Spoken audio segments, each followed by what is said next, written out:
The sixth project in computer hardware was to create a circuit that cycled through a hexadecimal count on a 7-segment display using pin change interrupts. An enrichment option was also included. It was to have a rotary encoder be able to cycle through the hexadecimal count. In the end, I was able to accomplish the enrichment part of this project.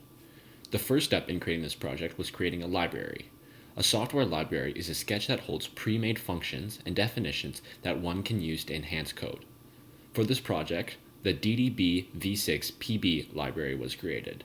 This library contained functions that shifted out values and controlled the onboard LED.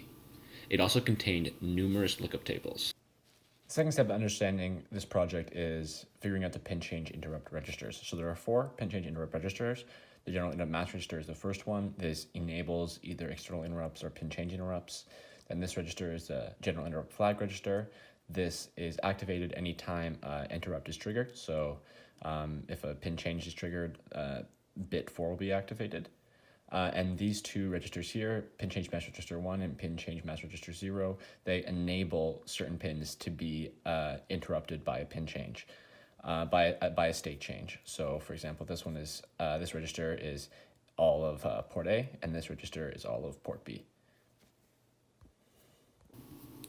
The third step in creating this project was to understand gray code. Gray code is a special type of code used to reduce error when used in conjunction with physical switching. Gray code follows a unique pattern, as shown on screen. This pattern accounts for the first 4 digits. In order to account for more digits, gray code then goes through this pattern in reverse with the addition of a new high most significant bit. This then creates a new pattern that can be cycled again in reverse with the addition of another new high most significant bit to account for more numbers. This cycle is repeated on and on again and allows for infinite counting using the gray code method. So the final step in understanding this project is understanding how the rotary encoder works. So let's go through one rotation of the rotary encoder. So the first state that's going to be read on the 8B and 8C pins is going to be 0, 0. Then once you start to rotate a little bit, 8C will come off the ground pin and you will get 0, 1. Then once both of them are off, you'll get 1, 1, then 1, 0, and then back to 0, 0. So as you've noticed, this is gray code.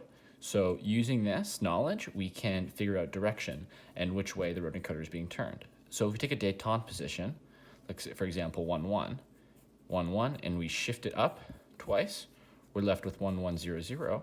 And let's OR that with the current state, which is, let's say it's 1, 0. So we OR that with 0, 0, 1, 0. Then we get 1, 1, 1, 0.